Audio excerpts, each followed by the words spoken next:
Eric Brotman, welcome to the Human Capital Innovations Podcast. Thanks, John. Glad to be here. It is a pleasure to be with you today. You're joining us from the Maryland area. I'm south of Salt Lake City in Utah. And today we're going to be talking about employee financial wellness and the long-term success of business and how the two can coincide, and really how it can be a strategic lever for organizations as they focus on how to add value to their employees and create better value for their customers. As we get started, I wanted to share Eric's bio with everybody. Eric Brotman is Chief Executive Officer of BFG Financial Advisors. He began his financial planning practice in 1994 and founded Brotman Financial Group in 2003, which later became the BFG Financial Advisors. He and his team focus on supporting families and individuals by providing comprehensive financial planning services.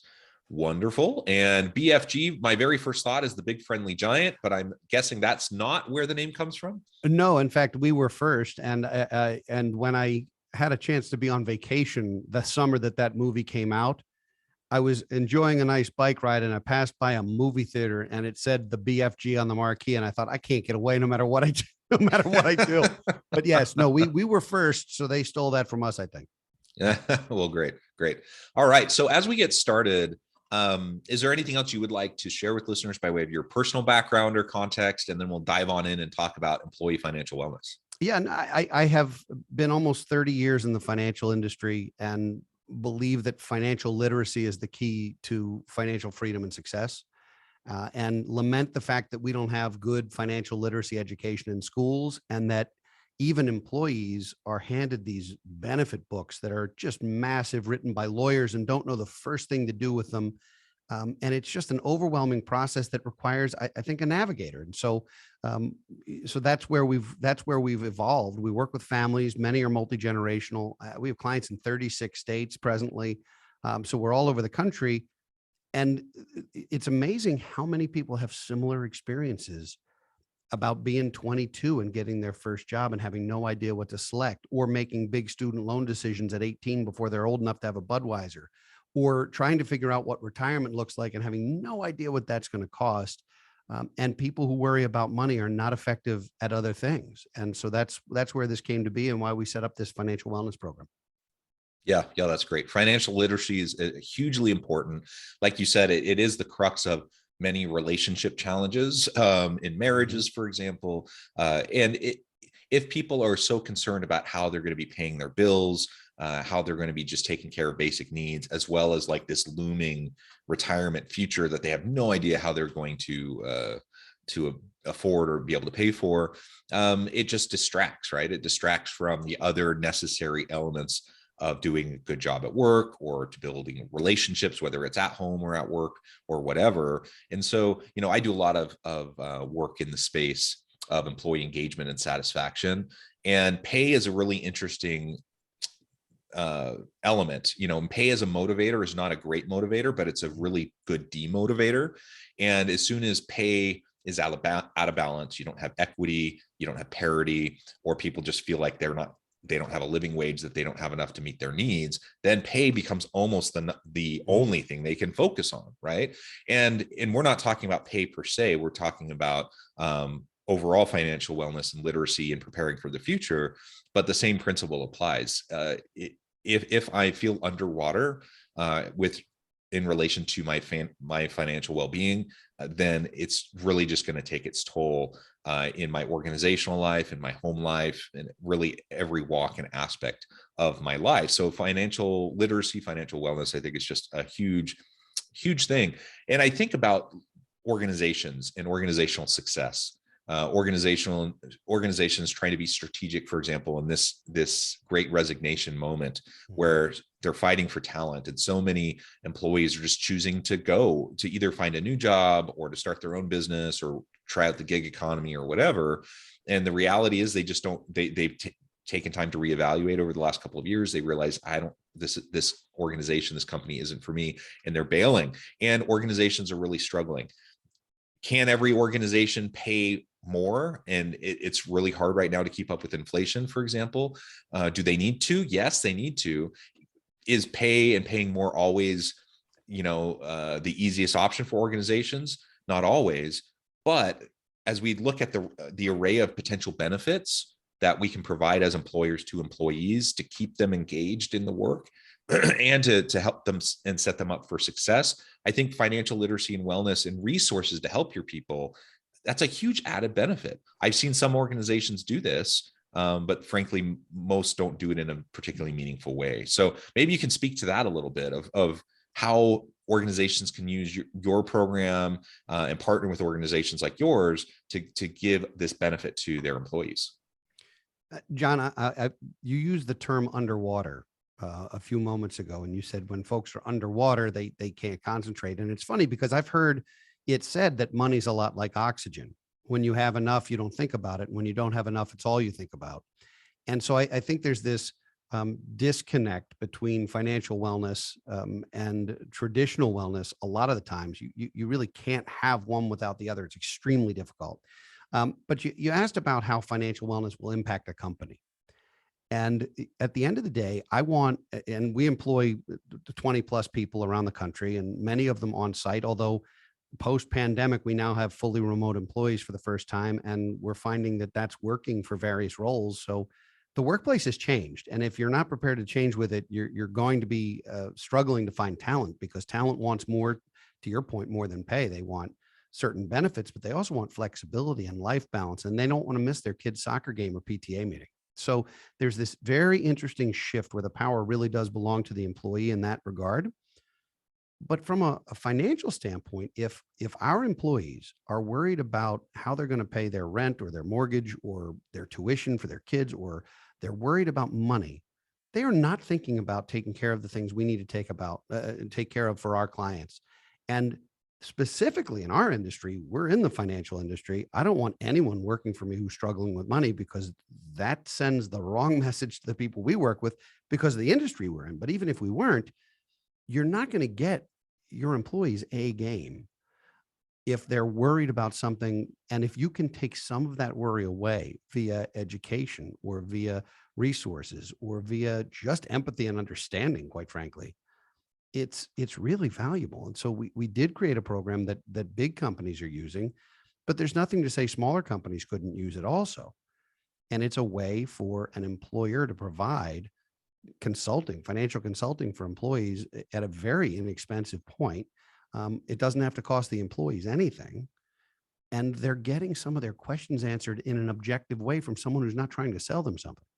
So whether it's, should I refinance this mortgage, or did I choose the right benefits, or do I need an estate plan, or I just got divorced, what now, or we had triplets, or all the things life throws at us. You know what I mean? They don't know where to turn. They don't want to go to they don't want to go to their HR department, because HR is going to say, we can't help you legally. We can't help you choose so much as a fund in your account, much less give you financial advice. They can't turn to anybody at work. And even if they could, they don't want to talk about an issue they're having with a spouse or a kid or a mortgage with coworkers.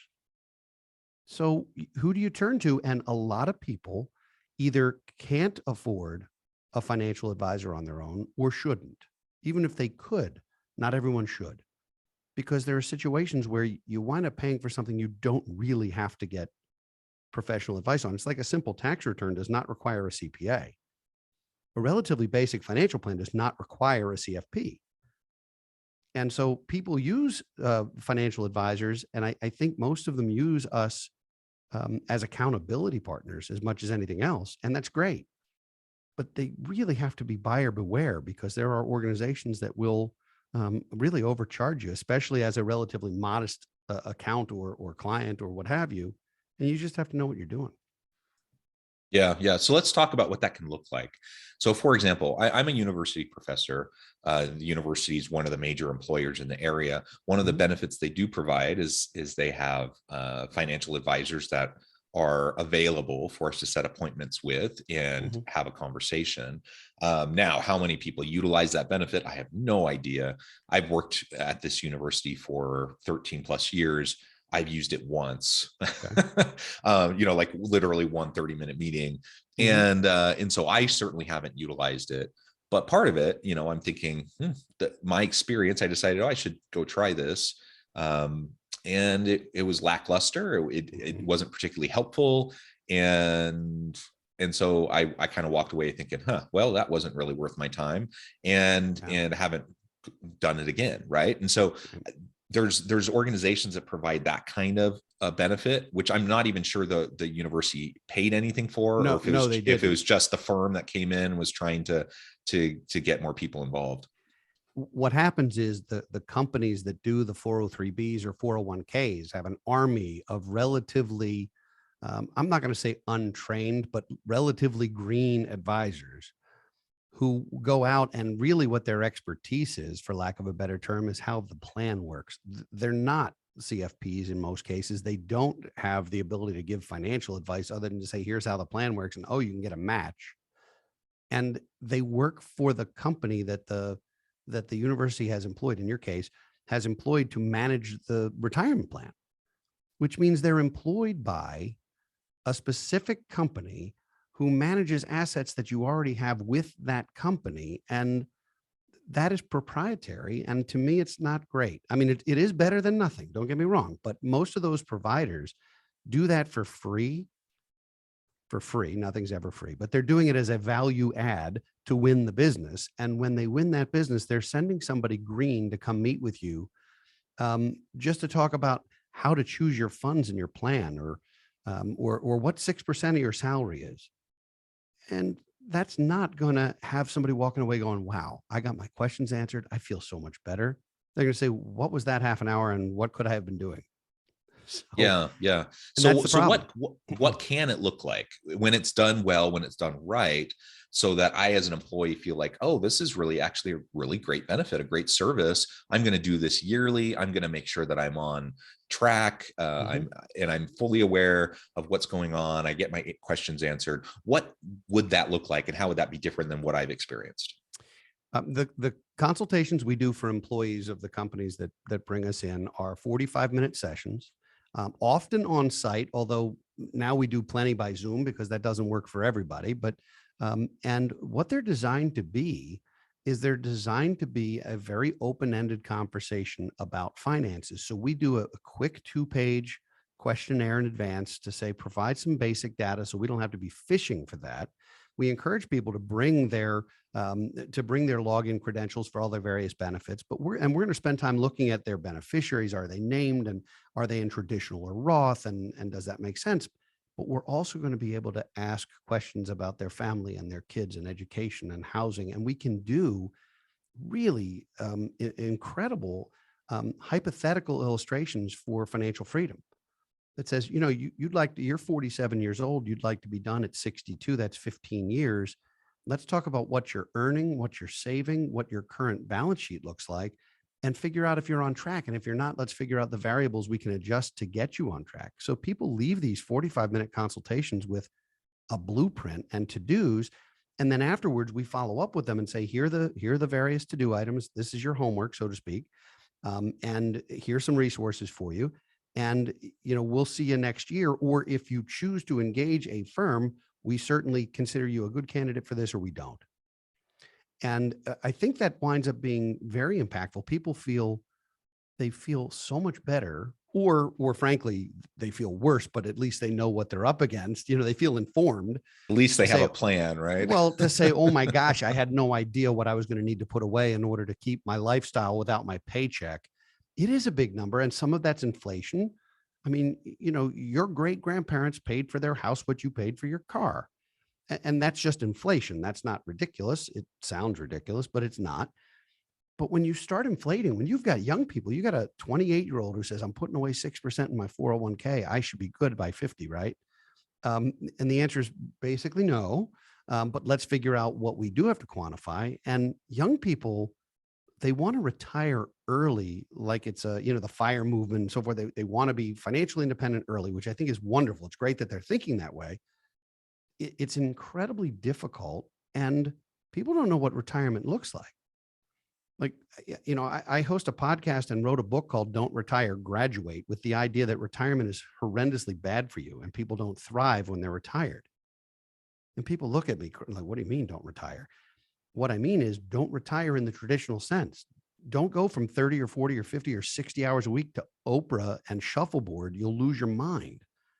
Like, have a reason to get out of bed every morning. It doesn't have to be for money if you don't need it. It doesn't have to be consultancy. It could be related to grandkids, or it could be what, but there's only so many golf courses.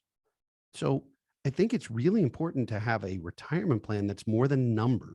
This is not about math. It's about having a future that you're excited to go towards rather than to retreat from. Yeah. And it Yeah. changes I the love that. conversation. It does. Yeah. And I have these conversations, with family and friends sometimes about retirement. Now, I get part of it is I'm a university professor, and being a professor, it's a long, hard slog to go through all the schooling and to get a tenure track position. That's not fun. It's a big, long, hard slog. But once you get the position and you get through the tenure process and you have that security, it's a pretty darn good gig. You have, it's not like super crazy high pay or anything, but it's a good, healthy wage, good retirement, and lots of flexibility, lots of autonomy. And so in this kind of a career, I mean, I could see myself working into my 80s if I'm still mentally capable, just because, over time, as I get closer and older, closer to retirement, older in age, I can scale back. And so it's not a either or binary. I'm either a full-time professor or I am fully retired, but over time it's a spectrum, and I could scale back, and I can over time, do what seems to make sense with my energy level, with my capabilities, and still continue. Now, I recognize not every career is like that, but that's definitely how I perceive my future. I'm in my early 40s, so I have I figure at least another 20, 30 years before I'm really seriously thinking about any sort of traditional retirement. But like I said, I could see myself easily going into, if I'm healthy, I could see myself going into my 80s. And then I have conversations with other friends or family, and they're like, no, man, I want to be done by the time I'm 50, 55. And I have the same conversation with them. So then what are you going to do? Yeah. What would you like to be when you grow up? Yeah. And there are tons of things you can do. So it's not like someone retires from their career and then all of a sudden they have nothing to do anymore. Clearly there are tons of options, tons of things they can do. But if you don't have a plan, just like if you don't have a financial plan, you could find yourself very dissatisfied with life at that stage if you don't have meaning and purpose and a reason for your existence. So just having these conversations, I think, is super helpful. And I like how you described, what your firm does in trying to help organizations and to help individuals, employees within those organizations, to think through all these questions, to start asking themselves, to start planning now for that, perceived future. The other aspect of all of this is we have no idea what the future will actually look like. So like right now, we're in the middle of pretty high level inflation. The markets aren't doing great. Like, I suspect if you look at the trajectory, you could speak better to this than I could, certainly. But if you look at the last 30 years, there's always ups and downs, and there's times that the market crashes, but it always rebounds, and inflation has its ups and downs as well. So I imagine if we were to extrapolate from the past trends and move into the future, that we'd expect to see something somewhat similar, 30 years into the future. But the truth is we don't know. And there could be major catastrophic global events that happen that drive up inflation or that hinder the global economy. We don't know. And so amidst that uncertainty, some people retreat and just say, well, I don't know what the future holds. And so I'm just going to take it one day at a time and not actually try to plan for the unknowable future. How would you respond to that? That's the Ostrich Plan, where if you bury your head in the sand, nothing is happening above the surface. A failure to plan is a plan to fail. It's a disaster. And you don't have to know what the future holds to have certain indications of what it might hold. I submit to you that most of us are going to live longer than we expect. How old our parents were when they passed or how old they are today is not necessarily relevant. Now, there's some biological tendencies, but the idea that, well, my parents both were dead at 77, so I'm only going to live to 77. The world is different from a medical standpoint and a drug standpoint and a technology standpoint. So we're going to live longer than we think in most cases. Life's also going to be more expensive than we can fathom. And that's not just inflation. It's also planned obsolescence. It's also things that we're going to be paying for that we don't today. 30 years ago, people who were sitting here in their mid 40s or early, I'm 50 years old, but people who are generally our age, they didn't have internet service providers, streaming services, cell phones. These things didn't exist. Stuff that's on every household budget now didn't exist. And there will be things in X number of years like that that now feel critical. I don't know what they're going to be.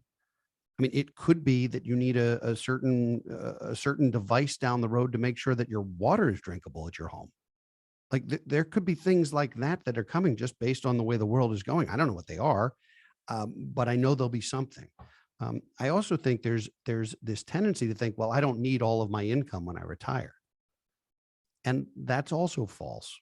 And the reason it's false is that the inflation rate affecting seniors or retirees in general is higher than the one reflecting that it's impacting working people. Because think what retirees spend money on. If you're healthy, it's travel and leisure. That doesn't inflate like groceries. If you're not healthy, it's medical care. And we both know that doesn't inflate like groceries. And oh, by the way, in a lot of cases, there's education for grandkids because your kids have no shot in most cases at putting away enough money to educate their own children.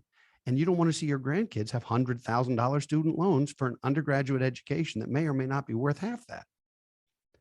So we're going to live longer than we think. It's going to be more expensive than we expect, and we better be ready for it. And we're also on our own. You remember the three-legged stool? The three-legged stool of finance used to be there are three legs, and this is what happens. You have Social Security, you have your pension, and you have a little bit of personal savings. And so 70 years ago, it was common to say, you need to save about 10% of what you'll need in retirement because the rest of it is covered by the government and your employer. Well, pensions have mostly gone away, not entirely, but mostly. And even the ones that are in place are being frozen or discontinued or impacted. So you can't rely on them the same way. I don't have a great deal of confidence that Social Security will exist for everyone. I fully expect it to exist for some people. I do not know if it will exist for other people just because it's politically impossible to get rid of and politically easy to take from one group and give to another group. So I think we're not relying on Social Security. We're not relying on pensions. Instead of a three-legged stool, we now have a yo-yo. The yo-yo is you're on your own. And you have got to save basically everything you need for yourself because there is no safety net to take care of you. It's just not there. Yeah. Great insights. There is so much here and we've only just scratched the surface, but let me just recap really quick. The bottom line premise of the entire conversation today is let's prepare. We don't know the future, but we need to prepare for even an uncertain future. And financial wellness is essential to that future. And it's important for us to not only be successful and have the life we want in the future, but to be successful and capable and productive today. So it's in organizations' best interest to look at ways to provide this kind of financial well-being, financial wellness, financial literacy benefit to its employees, because that takes that strain, that stress off the table. It helps people just show up to work and do the work and be creative and innovative and do great things to add value to the market. If we can do all of that, it's a really great value add for organizations. It can be a tool to help retain good people. And ultimately, it's going to be a win-win all the way around. Eric, it has been a real pleasure. I note the time. I'm going to have to let you go. But before we wrap up, I just wanted to give you a chance to share with listeners how they can connect with you, find out more about your work, and then give us a final word on the topic for today. Sure. First, there's a website where we talk about the financial wellness program for employees, and you can go to getfinancialwellness.com and check that out. There's a downloadable ebook, essentially. It's free, and it'll have everything you need to think about in the ways in which employers can care for employees, many of which don't create an enormous amount of expense. Some of them are free, quite frankly, but there are ways that you can take care of your employees, and that matters in a competitive job environment. The second thing is to check out the podcast and the book and our financial wellness courses. You can go to brotmanmedia.com. You'll find all of those resources. We have created BFG University, and some of those courses are free, and they're designed to help people learn some of the basics. The company BFG Financial Advisors is at bfgfa.com.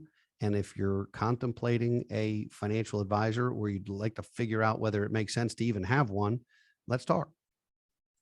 Awesome. Thank you, Eric. It has been a real pleasure. I encourage listeners to reach out, get connected, find out more about what Eric and his team can do for you.